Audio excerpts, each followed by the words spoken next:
عموماً رات کو جو پڑھتے ہیں ایک تو مایوسی طاری ہو جاتی ہے کہ 10 دن میں ہی پڑھائی کر سکتے ہیں، رات میں مشکل۔ جی بالکل، ایک تعداد ہے جو رات کو سمجھتے کہ شاید صرف برائے نام ہی ہے، بس پڑھ لینا ہے۔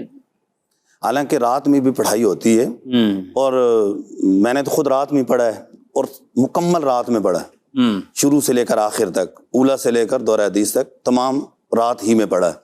تو رات والوں کو مایوس نہیں ہونا چاہیے، بلکہ حوصلہ رکھنا چاہیے کہ رات میں بھی پڑھ سکتے ہیں، رات میں بھی آگے نکل سکتے ہیں، آگے بڑھ سکتے ہیں۔ ماشاءاللہ۔ ابھی رکن شورا حاجی اسد سے ملاقات ہوئی تھی، وہ مجھے کہہ رہے تھے کہ آپ نے سارا رات میں پڑھا ہے تو ذرا رات والوں کے لیے بھی کچھ بتا دیجئے گا، صحیح، کہ ان کی حوصلہ افزائی ہو۔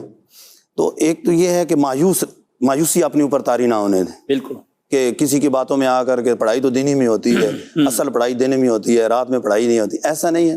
پڑھنے والے رات کو بھی پڑھتے ہیں۔ میرے ساتھ جو ساتھ پڑھنے والے تھے اس میں ابھی بھی ایک تعداد ہے باب المدینہ کراچی کے اندر کہ وہ مدرسین ہیں، اس کے علاوہ علمیہ میں کچھ اسلامی بھائی ہیں، تدریس کر رہے ہیں دارالفتہ میں، تو رات کو پڑھنے والے۔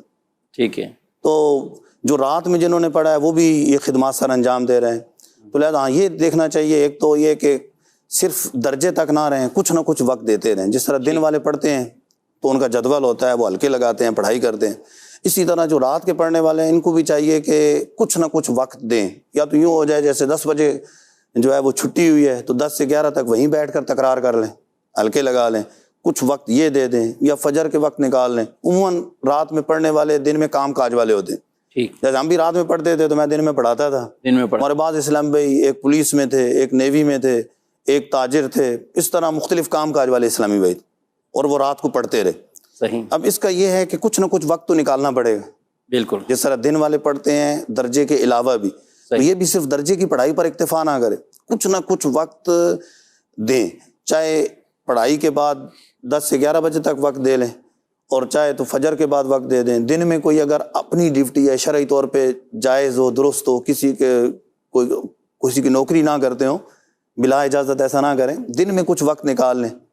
اچھا، کچھ پانے کے لیے کچھ کھونا پڑتا ہے، بالکل لازم۔ فضیل بن عیاض رحمہ اللہ فرماتے ہیں کہ علم کو تم کل دو گے تو تمہیں جز ملے گا، اور ہم یہ سمجھتے ہیں کہ جز دے کے کل لے لیں گے، تو لہٰذا کچھ نہ کچھ قربانی دینی پڑے گی، کچھ اپنے کام کاج میں سے وقت نکالنا پڑے گا، کچھ اپنے اوپر بوجھ کم کرنا پڑے گا۔ جتنی اونچی چوٹی پر پہنچنا چاہتا ہے اتنی زیادہ ہواؤں کا سامنا کرنا پڑے گا، دشواریوں کا سامنا کرنا پڑے گا۔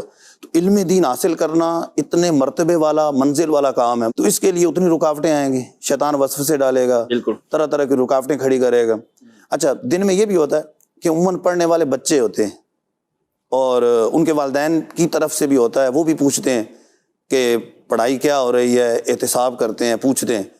اب رات کو پڑھنے والے کئی ایسے بھی ہوں گے جو خود بچوں والے ہوں گے۔ بالکل، ہمارے ساتھ ایک اسلام میں پڑھتے تھے جن کی 11 بچے تھے، ایک کے 5 بچے تھے رات کو پڑھنے والے، لیکن الحمدللہ عز و جل وہ بھی پڑھ گئے۔ اب یہاں بچے تو پوچھیں گے نہیں کہ ابو جی آج کلاس میں کیوں نہیں گئے، آج کیا ہوا، لہٰذا خود ہی ہمت کرنی، اپنا کوئی محتسب مقرر کر لیں، کوئی یہ پوچھے کہ آپ جا رہے ہیں نہیں جا رہے ہیں، کیا پڑھائی کر رہے ہیں۔ اگر اللہ تعالیٰ نے کچھ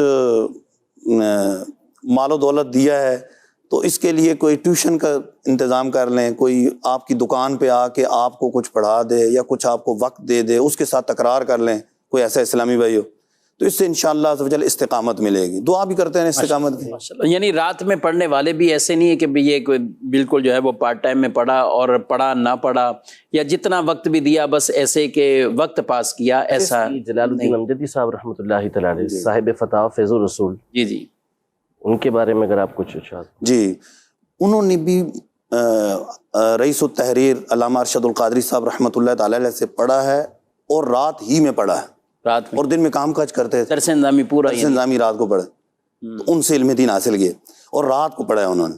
تو اب رات کو پڑھنے والے اپنے وقت کے فقیہ ملت بن گئے، اور ان کے فتاوی ہیں، ان کا ایک نام ہے، تو اس کا مطلب ہے کہ رات کے پڑھنے والے بھی پڑھ سکتے ہیں۔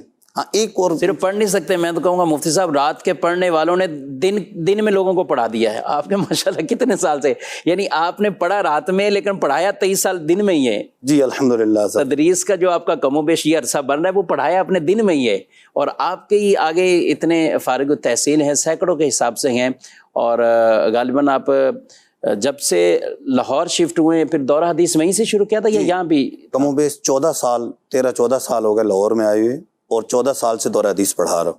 ویسے تو یہ تھا کہ یہاں پر بھی تقریباً درس نظامی کی کتب پڑھا لی تھی دورہ طالب علمی میں کچھ، اور کچھ فارغ ہونے کے بعد جیسے نحو کی ساری کتابیں جامع تک ماشاءاللہ، اسی طرح بلاغت کی کتابیں، اسی طرح فقہ ہدایہ تک پڑھا چکا تھا، اسی طرح دیگر منطق کی کتابیں کتبی تک. تو تقریباً زمانہ طالب علمی میں یا فارغ ہونے کے پہلے سال تک درس نظامی کی جتنی سابعہ تک کتابیں موقوف علیہ تک ان کی تدریس کر چکا. ماشاءاللہ ماشاءاللہ. اچھا، اس میں یہ بھی ہے کہ رات کے پڑھنے والے بھی اس کو ثانوی حیثیت نہ دیں پڑھائی کو. ہمیشہ وہی چیز حاصل ہوتی ہے عمومی طور پہ کہ جس کو اولین حیثیت دی جاتی. ٹھیک، ثانوی حیثیت کا مطلب یہ ہوتا ہے ہو گئی تو ٹھیک ہے، نہ ہوا تو ٹھیک ہے، چلو ذرا کرتے ہیں کوشش، نہیں، بلکہ کرنا ہے اور اس کو اولین اہمیت دیں. اس کے لیے کچھ قربانی دینی پڑے، کچھ کہیں سے وقت نکالنا پڑے، کچھ مصروفیت کو کم کرنا پڑے. ظاہر ہے رات کو پڑھیں گے تو کئی جو ایسے گھر کے پروگرام ہوں گے ان کو بھی چھوڑنا پڑے گا، بالکل، کئی شادی کے محفلوں کو چھوڑنا پڑے گا، اور کچھ اور بھی کچھ قربانی دینی پڑے گی. ماشاءاللہ. اسی طرح چھٹی والا دن بھی ہے، اس کو بھی اسی طریقے سے مینیج کریں، جدول بنائیں کہ میں نے اس طریقے سے پورے ہفتے کی جو پڑھائی ہے اس کی دہرائی کرنی ہے، تکرار کرنی ہے، تو کچھ نہ کچھ قربانی دینی ہے. اس کو اولین حیثیت دیں، ثانوی حیثیت نہ دیں. ثانوی حیثیت دی تو اول تو حاصل ہونا مشکل ہے، اگر وہ بھی گیا تو وہ پھر ایسا ہی ہوگا بس، یعنی پوری طرح حاصل نہیں ہو پائے گا.